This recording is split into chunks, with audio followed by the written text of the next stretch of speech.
बिस्मिल्लाहिर्रहमानिर्रहीम। अस्सलाम वालेकुम स्टूडेंट्स, मेरे अपनी लास्ट वीडियोस में आपके साथ क्यूएयू में एमफिल फिजिक्स में एडमिशन लेने के लिए जो फॉल 2017 में पेपर आया था उसको डिस्कस किया था स्टेप बाय स्टेप। आज की इस वीडियो में हम फॉल 2018 का पेपर स्टार्ट करने जा रहे हैं। ओके, इसका एमसीक्यू नंबर 1 है, two balls in we of masses M A and M B are pushed horizontally from a table of height H. Ball A is pushed so that its initial velocity is VA and ball B is pushed so that its initial velocity is VB. Here you have to remember that there is just horizontal component of initial velocity. No vertical component of initial velocity exists. Okay. Now you have to find the time it takes each ball to hit the ground. The acceleration due to gravity is g. अब यहाँ पर time find करने के लिए आप second equation of motion use करेंगे, that is s is equal to V I T plus half G T square.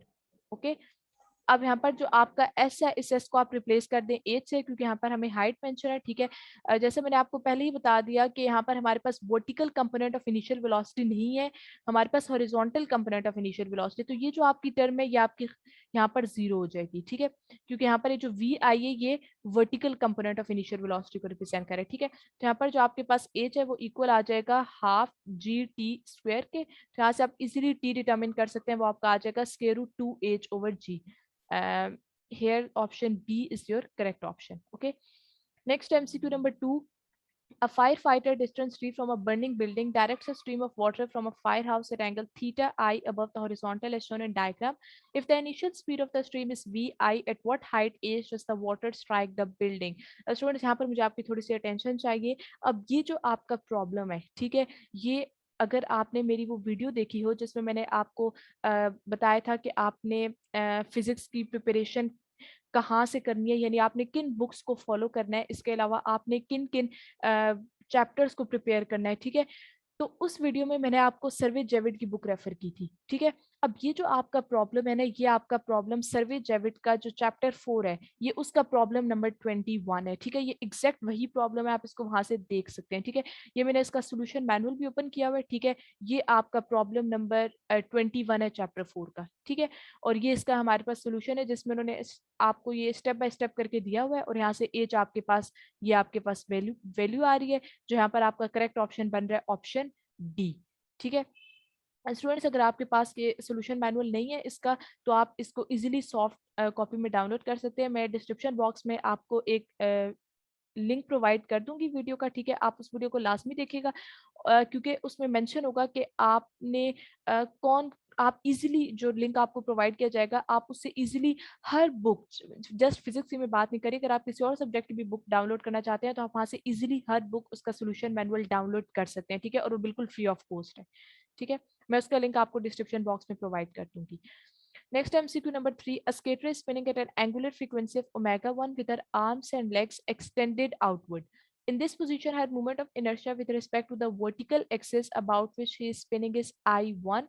ठीक है, आपके पास जब arms and legs extended है उसके उस वक्त आपके पास moment of inertia क्या है, I1, and angular frequency is omega 1. Next, she pulls her arms and legs in close to her body, changing her moment of inertia to I2 is equal to I1 over 2 and angular velocity omega 2. Now I2 is equal to 1 by 2. I1 means when the girl pulls her arms and legs close to her body, her moment of inertia decreases. Okay. And angular velocity omega 2. What is her final kinetic energy? ठीक है, अब यहाँ पर आप देखें, यहाँ पर हम law of conservation of angular momentum use करेंगे. ठीक है, वो हमारे पास क्या होता है, L is equal to I omega. ठीक है, और you can write it as I1 omega 1 is equal to I2 omega 2. ठीक है, अब अगर आप यहाँ से देखें, I1 हमें यहाँ पर I2 की जो वैल्यू गिवन है दैट इज, ये I2 की वैल्यू हम यहाँ पर सब्स्टिट्यूट कर देंगे. ठीक है, I1 omega 1 is equal to I2 की वैल्यू हमें गिवन है I1 over 2. ठीक है, इसको हमने यहाँ पर सब्स्टिट्यूट कर दिया ओमेगा 2. ठीक है, ये I1 गेट्स कैंसिल, तो यहाँ से अगर हम ओमेगा 2 की वैल्यू डिटरमिन करें तो वो हमारे पास क्या आ जाएगी, omega 2 is equal to 2 omega 1. ठीक है, अब यहाँ से आपके पास ओमेगा 2 की वैल्यू आ गई। अब एक तो आप इसको इस तरह से करके देख लें तो आपके पास ओमेगा 2 की वैल्यू आ चुकी है, और अगर आप इसको कॉन्सेप्चुअली भी देखें तो यहाँ से आपके पास जो आई और ओमेगा है, इन दोनों का इनवर्स रिलेशन आ रहा है।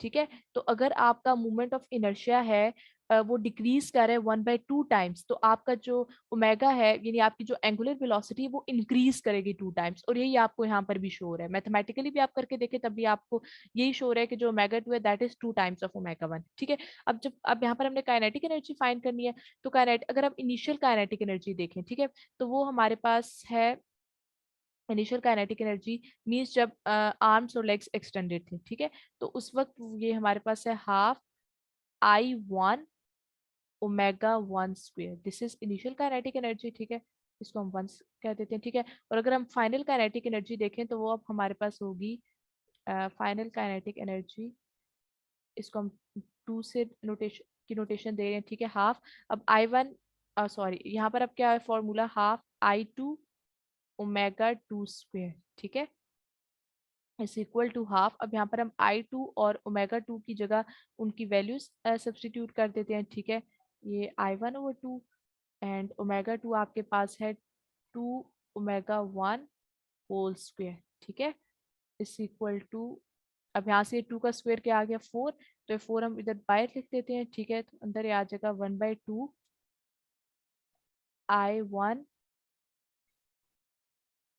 अभी आपके पास के I1/2 है। ठीक है, इस 2 को भी आप बाहर ले जाओ जो डिनोमिनेटर में 2 है। ठीक है, तो ये क्या बन गया हाफ I1 ओमेगा 1 स्क्वेयर। ठीक है, तो ये आपके पास 2 2 4, तो यहाँ से आपके पास जो फाइनल काइनेटिक एनर्जी है, ठीक है, वो आपके पास इक्वल आ जाती है 2 times of initial kinetic energy के। ठीक है, ये तो यहाँ पर जो आपका फिर करेक्ट ऑप्शन है वो है option E, twice the initial kinetic energy. Okay, next to MCQ number 4, two spherical conductors of radii R1 and R2 are separated by a distance much greater than the radius of either sphere. The spheres are connected by a conducting wire. The charges on the spheres in equilibrium are Q1 and Q2 respectively, and they are uniformly charged. The ratio of the magnitudes of the electric fields at the surfaces of the spheres is. Ratio आपने find करनी है। ठीक है, electric field अब आपके पास, पहले हम लोग स्फेयर 1 के लिए इलेक्ट्रिक फील्ड लिख लेते हैं। ठीक है, तो वो हमारे पास क्या होगी, E1 इज इक्वल टू, जो हमारे पास जनरल फॉर्मूला है होता है मैग्नीट्यूड ऑफ इलेक्ट्रिक फील्ड का, E1 इज इक्वल टू के Q1/R1 स्क्वेयर। ठीक है, अब यहाँ पर ये जो Q1 है, ठीक है, इसको हम रिप्लेस कर देंगे के, अभी जो Q1 है इसको हम रिप्लेस कर देंगे CV से। ठीक है, ओवर R1 स्क्वेयर, सही हो गया, CV1। ठीक है, C1/R1 स्क्वायर। अब यहाँ पर ये जो C है ये आप ये जो हम लोगों ने फॉर्मूला यूज किया Q is equal to CV। ठीक है, अभी जो C है यहाँ पर आपके पास क्या है, कैपेसिटेंस। ठीक है, तो ये इजीली आप अपनी इलेक्ट्रिसिटी एंड मैग्नेटिज्म की जो बुक है उसमें आप देख लें कि जो स्फेरिकल कंडक्टर की जो कैपेसिटेंस है वो हमारे पास इक्वल होती है 4πε0 ए के।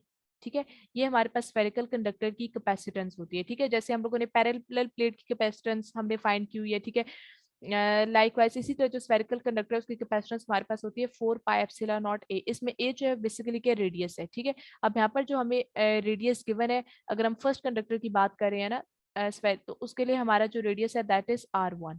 ठीक है, ये हमने कैपेसिटेंस की वैल्यू लिख दी। ठीक है, अब यहाँ पर ये जो के है, के हमारे पास इक्वल होता है 1/4πε0 ए के। ठीक है, तो ये हमने के की वैल्यू लिख दी 1/4π, ये 1/4πε0, 1/4πε0। ठीक है, सी की वैल्यू हमने सब्सटीट्यूट कर दी। ठीक है, कैपेसिटेंस की, अब V1 हमने इसको एज इट इज लिख दिया। ठीक है, और यहाँ पर R1 स्क्वायर भी एज इट इज आ गया। ठीक है, अब यहाँ पर ये जो 4πε0 है ये इसके साथ कैंसिल हो जाएगा। ठीक है, ये R1 इस एक R1 के साथ कैंसिल हो जाएगा। सही है, तो यहाँ से ये हमारे पास आ जाएगा V1/R1। ठीक है, सिमिलरली जब हम लोग, ये हम लोगों ने अभी E1 फाइंड किया यानी चार्ज Q1 के लिए। ठीक है, अब सिमिलरली जब हम लोग E2 फाइंड करेंगे, ठीक है, चार्ज Q2 के लिए। ठीक है, तो वो हमारे पास आ जाएगी E2 की value, E2 is equal to V2/R1 R1, ठीक है। अब ये यहाँ पर हमारे पास ना V क्या है, पोटेंशियल को रिप्रेजेंट करे, ठीक है। अब ये हमारे पास स्फेरिकल कंडक्टर्स है, ठीक है। और यहाँ पर आपको लिखा हुआ है कि the charges on the spheres in equilibrium are Q1 and Q2 respectively and they are uniformly charge, ठीक है। यहाँ पर जो आपका पोटेंशियल है दोनों पे स्फीयर्स पे that is same, means your V1 is equal to V2 is equal to V, ठीक है। तो यहाँ से जब अगर आप रेशियो ले E1 ओवर E2 की, ठीक है, तो यहाँ पर आप ये जो V1 है इसको आप रिप्लेस कर दें V से, okay, V over R1। Similarly यहाँ पर आप इसको रिप्लेस कर दें V2 ओवर R2, ठीक है। ये आपका R2 है, दिस इज नॉट R1, लिखने में मिस्टेक कर दी, ठीक है। ये आपका R2 है, सही है। अब जब यहाँ पर 2 नहीं आएगा ये, अब उसके बाद नेक्स्ट स्टेप में आपने ना रेशियो ले लेनी है E1 ओवर E2 की, ठीक है। E1 over E2 is equal to V by R1 over V by R2, ठीक है। तो V गेट्स कैंसल, तो यहाँ से जो आपका E1 ओवर E2 है वो इक्वल आ जाएगा R2 ओवर R1 के, ठीक है। तो यहाँ से आपकी जो करेक्ट ऑप्शन बन रही है दैट इज ऑप्शन सी, ठीक है। Next, MCQ number 5. An electromagnetic wave propagates in the negative y direction. The electric field at a point in space is momentally oriented in the positive x direction. In which direction is the magnetic field at that point momentally oriented? हमने यहाँ पर magnetic field की direction find करनी है, electric field की direction और electromagnetic wave की direction जिस डायरेक्शन में प्रोपेगेट करे वो हमें गिवन है। अब स्टूडेंट ये जो आपका एमसीक्यू है ना ये भी आपका सर्वे जेविट की बुक से है, सर्वे जेविट की बुक का चैप्टर 24, चैप्टर 24 में क्विक क्विज था 24.3, ये वही एग्जैक्टली ये वही एमसीक्यू है, ठीक है। तो हम इसको सॉल्व करते हैं। अब इसको सॉल्व करने के लिए हम जनरल जो फॉर्मूला यूज करेंगे पॉइंटिंग वेक्टर का, ठीक है। S is equal to 1 over mu not E cross B, ठीक है। ये फॉर्मूला हम यूज करेंगे, सही है। ये ना डायरेक्शन निकालने के ना बहुत से डिफरेंट वेज होते हैं, कुछ राइट हैंड रूल को यूज करके निकाल लेते हैं, ठीक है। जिस तरह से भी आपको इजी लगे, अगर आप राइट हैंड रूल यूज करने में एक्सपर्ट हैं तो आप उससे डायरेक्शन निकालें, अगर आप राइट हैंड रूल यूज करते हो आपसे कोई मिस्टेक हो जाती है तो फिर आप इसको ऐसे फॉर्मूला के थ्रू भी कर सकते हैं, ठीक है। अब यहाँ पर जो एस है पॉइंटिंग वेक्टर उसकी डायरेक्शन आपको गिवन है, an electromagnetic wave propagates in the negative Y direction, ठीक है। इसकी डायरेक्शन आपको गिवन है negative Y is equal to, even our mu naught constant है इसको हम कंसीडर नहीं करें, ठीक है, because here we are just talking about the direction. Electric field की डायरेक्शन आपको गिवन है दैट इज एक्स, ठीक है, क्रॉस बी। अब बी की डायरेक्शन यहाँ पर अननोन है। अच्छा, अब स्टूडेंट्स यहाँ पर ना आप लोगों ने किस तरह से देखना है कि अब यहाँ पर आप ना इन ऑप्शंस को बारी बारी कंसीडर करें, ठीक है। आपने यहाँ पर वो वैल्यू सब्सटीट्यूट करनी है कि जिसके रिजल्ट में आपको माइनस वाई मिल जाए, ठीक है। अगर हम यहाँ पर देखते हैं कि अगर हम कहते हैं कि जो बी है हमारे पास वो नेगेटिव एक्स है, तो आप देखिए अगर हम लोग करते हैं एक्स क्रॉस माइनस एक्स, तो हमें पता है कि जो सेम का क्रॉस प्रोडक्ट होता है, सेम का जो क्रॉस प्रोडक्ट होता है that is equals to zero, ठीक है। तो फिर ऑप्शन ए तो नहीं हो सकता। अगर हम ऑप्शन बी देखें यानी पॉजिटिव वाई डायरेक्शन, ठीक है, तो एक्स क्रॉस वाई, ठीक है ना, तो एक्स क्रॉस वाई ये तो हमारे पास इक्वल होता है जी के, ठीक है, जबकि यहाँ पर तो हमारे पास माइनस वाई है तो इसका मतलब है ये भी नहीं हो सकता। Option C, option option C है पॉजिटिव जी डायरेक्शन, ठीक है। यानी अब अगर हम लोग देखें एक्स क्रॉस जी, ठीक है ना, तो आप देखें जो x क्रॉस जी है ये हमारे पास इक्वल होता है माइनस वाई के, ठीक है, क्योंकि सीरीज हमारे पास इस तरह से चलती है ना कि जो x क्रॉस y है वो आपके पास इक्वल होता है z के, ठीक है।